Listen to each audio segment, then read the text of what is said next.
मंडळी, दिवाळीत लक्ष्मीपूजन केल्यामुळे वर्षभर धनप्राप्ती, समृद्धीची प्राप्ती होते. पण लक्ष्मी मातेच्या पूजेनंतर तुम्ही जर तिजोरीत एक खास वस्तू ठेवलीत किंवा घरामध्ये अशा ठिकाणी जिथे तुम्ही पैसे ठेवता तिथे जर तुम्ही एक खास वस्तू ठेवलीत ना, तर तुमच्या घरात पैसा संपूर्ण वर्षभर कमी पडणार नाही. ती वस्तू नेमकी कोणती आहे हे तुम्हाला जाणून घ्यायचंय का? चला जाणून घेऊया. पण त्याआधी चॅनलला सबस्क्राईब नक्की करा आणि आमच्या फेसबुक पेजलाही फॉलो करा.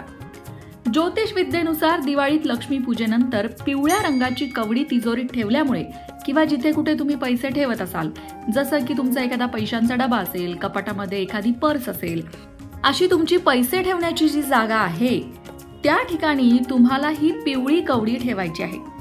धनत्रयोदशी किंवा लक्ष्मी पूजनानंतर पिवळ्या रंगाची कवडी लाल कपड्यात बांधून तुम्हाला त्या जागी ठेवायची. याबरोबरच दिवाळीच्या 5ही दिवशी तुम्हाला त्या पिवळ्या कवडीचं पूजनही करायचं आहे.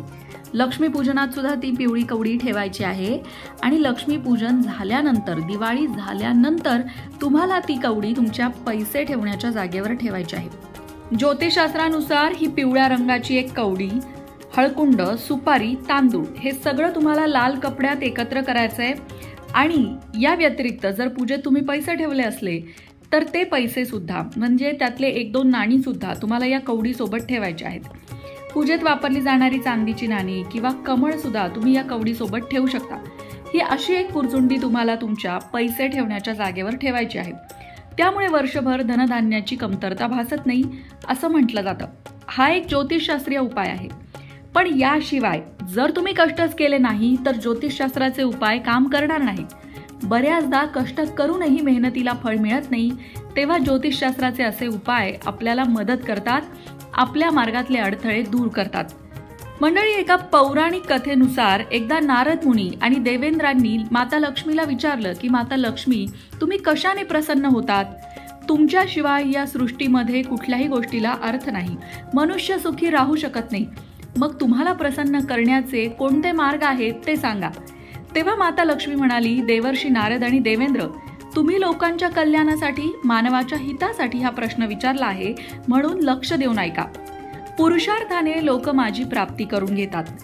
पुरुषार्थ म्हणजेच आपलं कर्तव्य करणं, प्रामाणिकपणे आपलं काम करणं. त्याचबरोबर माता लक्ष्मी पुढे म्हणते की दानाने माझा विस्तार होतो, संयमाने मला स्थिर करतात आणि सत्कर्मात माझा उपयोग करून शाश्वत हरीच्या प्राप्तीसाठी प्रयत्न करतात. जिथे सूर्योदयापूर्वी स्नान करणारे, सत्य बोलणारे, वचनात दृढ राहणारे, कर्तव्य पालनात दृढ असणारे, विनाकारण कोणालाही शिक्षा न देणारे आणि पुरुषार्थी लोक राहतात, अशा ठिकाणी मी वास करते. जिथे पुरुषार्थ, साहस, धैर्य, बुद्धीचा विकास होतो आणि भगवत परायणता असते, तिथे मी वास्तव्य करते.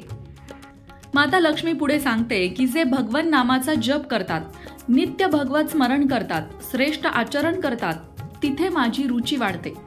पूर्वीचा तो कितीही पापी असू दे, अधम पातकी मनुष्य असू दे, पण तो जर आता पुरुषार्थ करत असेल तर त्याच्या जीवनात मी भाग्यलक्ष्मी, सुखद लक्ष्मी आणि करुणा लक्ष्मी तसंच औदार्य लक्ष्मीच्या रूपात वास करते.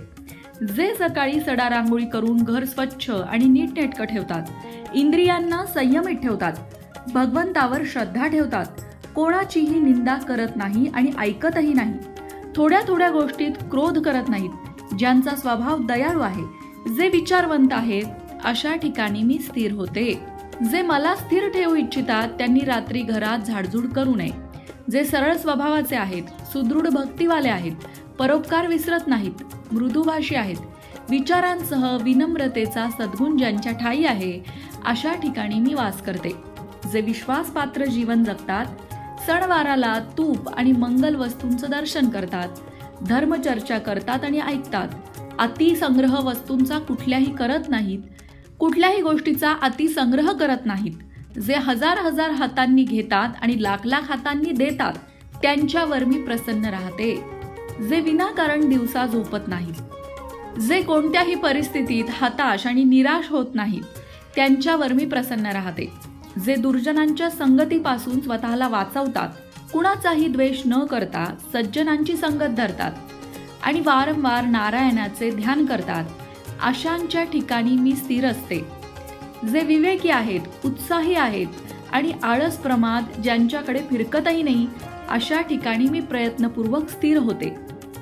मंडळी, हे सगळं ऐकल्यानंतर वाचल्यानंतर माझ्या मनात मात्र एक प्रश्न आला की जर असं असेल की माता लक्ष्मी नेहमी सज्जनांच्या पाठीशी उभी राहत असेल, ती सन्मार्गाने जाणाऱ्यांच्याच पाठीशी उभी राहत असेल, तर समाजात आपल्याला चित्र वेगळं का दिसतं? जे इतरांना फसवतात, जे खोटं बोलतात, जे लुबाडणूक करतात, जे इतरांचा छळवणूक करतात, तेच श्रीमंत झालेले का दिसतात आणि सज्जन लोकांना त्रास होताना का पाहायला मिळतो? हा प्रश्न तुम्हालाही पडला का ते कमेंट करून नक्की सांगा.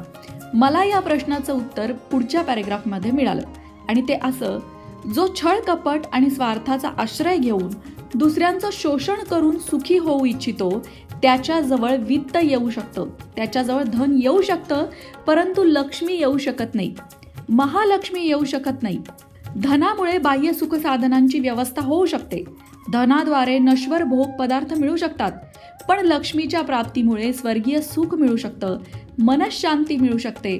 महालक्ष्मीद्वारे महान परमात्म प्रसाद, परमात्म शांती मिळू शकते, ती धन आणि वित्ताच्या प्राप्तीने मिळू शकत नाही. थोडक्यात काय तर धनप्राप्ती आणि लक्ष्मी प्राप्ती यामध्ये फरक आहे. लक्ष्मी प्राप्त केलेला मनुष्य रात्री शांत झोपू शकतो, लक्ष्मी प्राप्ती केलेला मनुष्य आरोग्यदायी असू शकतो, पण धनप्राप्ती केलेला मनुष्य रात्री शांततेत झोपू शकत नाही. जो फक्त इतरांना लुबाडून धन मिळवतो त्याला रात्रीची झोप तर सोडाच, पण आरोग्याचा लाभही होऊ शकत नाही. आणि म्हणून लक्ष्मी पूजनाच्या दिवशी आपण लक्ष्मी प्राप्तीसाठी लक्ष्मी मातेची प्रार्थना करत असतो. जगात कितीही श्रीमंत लोक असली तरी त्या श्रीमंत लोकांना नाना तऱ्हेचे आजार असतात. त्यांना त्यांच्या धनाचा उपभोग घेता येत नसतो. त्यांच्या पुढच्या पिढ्या चांगलं वर्तन करणाऱ्या निघत नाहीत. वडिलांनी कमवलेलं मुलगा बुडवतो अशीही कितीतरी उदाहरणं आपल्याला पाहायला मिळतात. पण जेव्हा लक्ष्मीची प्राप्ती होते तेव्हा पिढ्यांचा उद्धार होतो. लक्ष्मीची प्राप्ती होते तेव्हा मनुष्याचा उद्धार होतो. आणि म्हणून माणसाने नेहमी धनप्राप्तीच्या मागे लागू नये, लक्ष्मी प्राप्तीच्या मागे लागावं आणि लक्ष्मी प्राप्तीसाठी प्रामाणिकपणे कष्ट करावे, मेहनतीने पैसा कमवावा आणि मनामध्ये मात्र ईश्वराचं चिंतन, नामस्मरण चालू द्यावं. आपल्या कर्तव्याला चुकू नये. जे काही आपलं कर्तव्य असेल, तुम्ही धर्म माना किंवा मानू नका, पण मनुष्य धर्म तर तुम्ही मानायलाच हवा. मनुष्य धर्माचं पालन तुम्ही करायलाच हवं. माता लक्ष्मी अशाच व्यक्तींवर प्रसन्न होते. मित्रांनो, याबद्दल तुम्हाला काय वाटतं? कमेंट करून नक्की सांगा. अशाच प्रकारच्या माहितीपूर्ण व्हिडिओंसाठी लोकमत भक्ती चॅनलला सबस्क्राईब करा आणि बेल आयकॉनवर सुद्धा क्लिक करा, म्हणजे आमच्या नवनवीन व्हिडिओचं नोटिफिकेशन तुम्हाला मिळत राहील. तसंच योग्य आध्यात्मिक मार्गदर्शनासाठी लोकमत भक्तीच्या फेसबुक पेजला फॉलो करायला विसरू नका.